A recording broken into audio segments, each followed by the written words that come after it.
The National Guard suddenly appeared, blocking the entire Veterans Day parade route. Faces stiff, weapons raised, silent orders hanging heavy in the cold morning air. Veterans and families stood stunned, their sacred tradition shattered without warning. What sparked this unexpected blockade? But what happened next will shock even those who thought they'd seen everything. But first, let's go back to the beginning. The sterile message sat heavy on Jake Reynolds' screen, the words stark and unyielding. Permit denied. No further explanation. His fingers hovered over the keyboard, trembling, not with indecision, but with a fierce, burning anger that clawed at his chest. He replayed the countless memories of past Veterans Days in Millfield. The cheers of children clutching small flags, the solemn nods from veterans lined up in their worn uniforms, the band playing God Bless America, while the crisp autumn air carried a reverence that seemed to bind the whole town. This wasn't just a parade, it was the very heartbeat of Millfield's identity. Jake had served 2 tours in Afghanistan, seen the devastation war could wreak on a body and a soul, and carried scars both visible and hidden. After returning home, organizing the Veterans Day Parade had become his way of giving back, of stitching together a community torn by distance and time. The veterans trusted him, looked to him to keep their stories alive, to remind the world that sacrifice never faded quietly. Yet here was Mayor Lisa Harper, his town's elected leader, who now refused even to acknowledge that sacrifice. He remembered the mayor's public persona well, a pragmatic woman who promised progress, a forward thinker dedicated to economic growth and modernizing Millfield's infrastructure. Yet beneath that polished image, Jake suspected something darker. When the mayor had brushed past the Veterans Committee meetings over the past year, dismissing their concerns about funding and recognition, Jake had chalked it up to political expediency. But now, with the parade permit rejected in a single, cold stroke, the veil had lifted. This was no oversight. It was a calculated exclusion. Whispers circulated among the veterans. Some said Mayor Harper resented the group for pushing back against certain zoning proposals that threatened historic neighborhoods. Others believed she saw the parade as an inconvenient reminder of a community stubbornly clinging to the past, an obstacle to her vision for Millfield's new era. Budget cuts, officials murmured, were to blame, though the city coffers had never looked emptier than during her tenure. But Jake knew better. This was politics masquerading as policy, a silent war waged in boardrooms and behind closed doors. Jake's mind raced. The parade was scheduled for a week from Saturday. Without the permit, the city's police and emergency services wouldn't authorize street closures. No barricades, no official support. That meant no parade, or, at least, none recognized by city government. But what if they tried anyway? The veterans were proud, fiercely independent, but also vulnerable. Without official sanction, they risked confrontation with the city, possibly even arrest. Was Mayor Harper willing to escalate to that? His phone buzzed. A text from Sarah, his sister and fellow veteran. "Heard the news. We can't let this slide." The weight of responsibility pressed down. This was bigger than a parade. It was about respect, about refusing to let those who served be sidelined and silenced by petty politics. Jake's fury morphed into determination. He would confront Mayor Harper directly, demand answers. But more than that, he would rally the veterans, the community, anyone who valued honor and truth. The parade was more than a tradition. It was a declaration that sacrifices mattered, that heroes would not be erased. As dusk settled over Millfield, Jake stared out his window at the quiet streets. The usual bustle of preparations was replaced by an uneasy stillness. The silence was almost deafening, as if the city itself held its breath, waiting to see which side would break first. Mayor Harper had made her choice, ignoring the veterans, shutting the door on their voices. Now it was up to Jake and those who stood beside him to decide how to answer. This was no longer about permits or politics. It was about justice, about reclaiming the dignity stolen by silence. and Jake Reynolds wasn't about to let the city's heart stop beating on his watch. Morning broke over Millfield with a brittle chill, the sky a muted slate gray, as if reflecting the tension gripping the town. News had traveled faster than any official announcement. The National Guard had arrived. Rows of soldiers in olive-drab uniforms, their faces stern and unreadable beneath steel helmets, now stood like sentinels around City Hall and the adjoining square, grounds once brimming with flags, laughter, and the steady cadence of marching boots.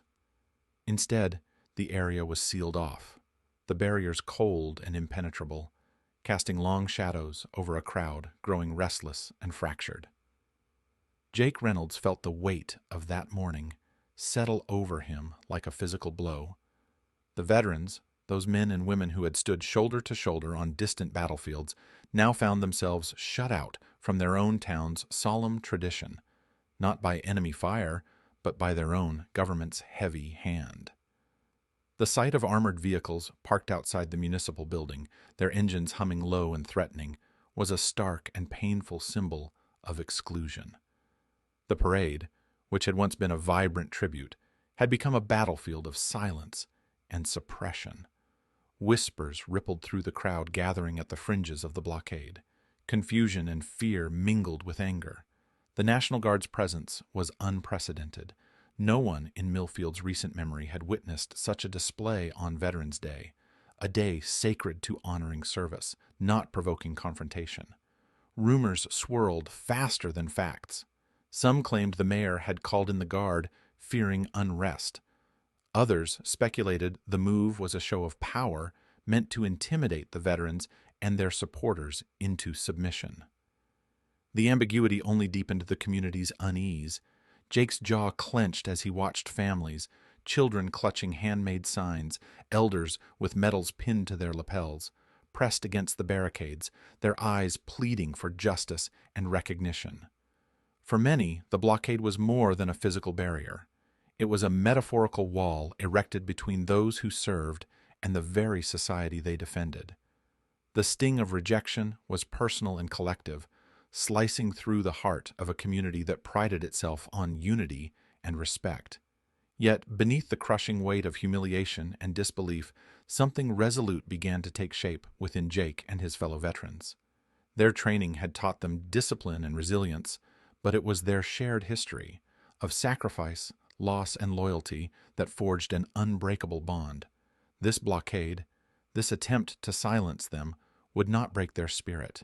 If anything, it galvanized them. The veterans convened swiftly, their voices low but fierce, plans whispered in hurried urgency beneath the looming presence of the guard. They understood the stakes. The parade was gone, but the day was not lost. This was no longer about marching down a designated route. It was about standing up to an unjust authority, reclaiming their narrative and their dignity in the public eye. The idea of a peaceful protest emerged, not to provoke violence or chaos, but to demand acknowledgement, to shine a light on the mayor's silent denial and the guard's imposing blockade. Jake's mind raced through logistics, knowing well that any misstep could be used against them. Still, his conviction was clear. The veterans' message had to be heard. Their unity displayed not just to Millfield, but to anyone who witnessed their resolve. Word spread rapidly through social media, phone calls, and the town's tight-knit networks. Messages of solidarity poured in from families, local businesses, clergy, and even some city council members dismayed by the mayor's tactics. The blockade had inadvertently become a rallying cry. By late morning, a growing crowd assembled a few blocks away from the square.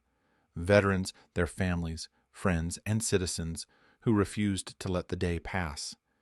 In silence gathered beneath banners that read simply, "Honor, not silence."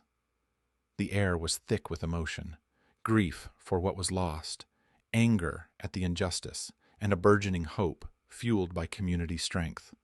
Jake stood at the forefront, not as a commander issuing orders, but as a symbol of collective endurance.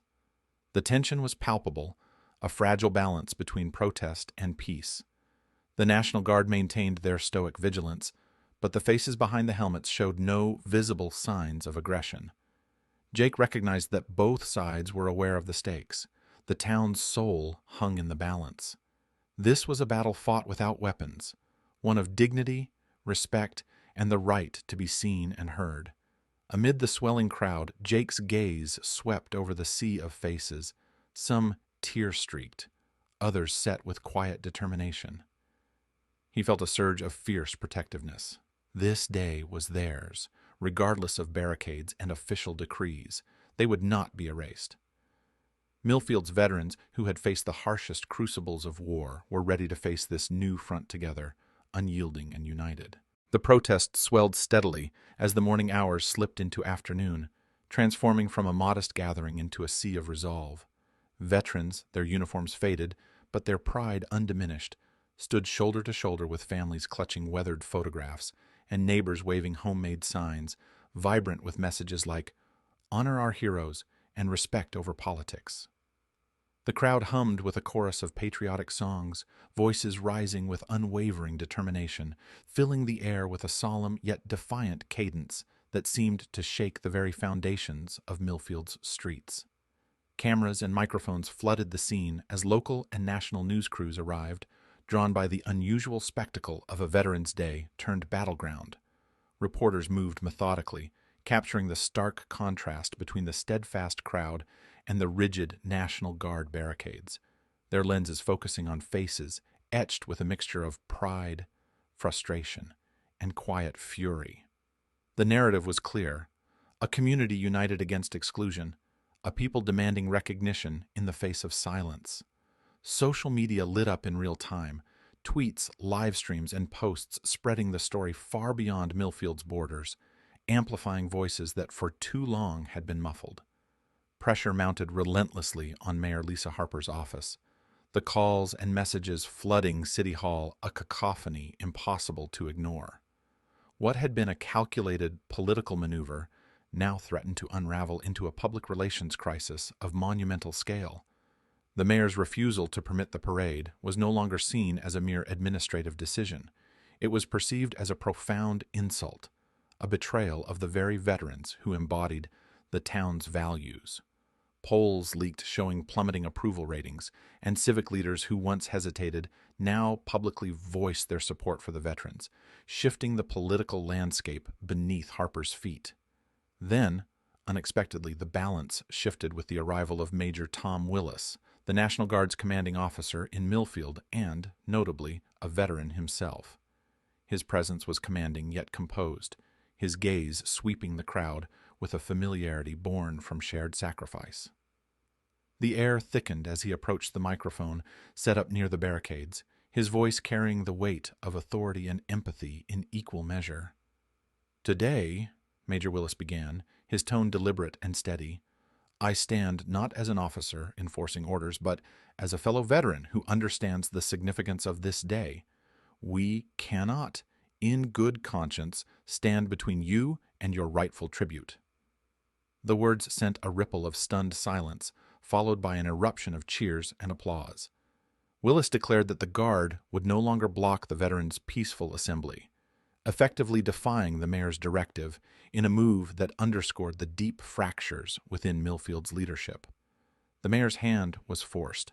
Confronted with a surging wave of public support for the veterans and a visible breach within the Guard's ranks, Harper convened an emergency session with her advisors.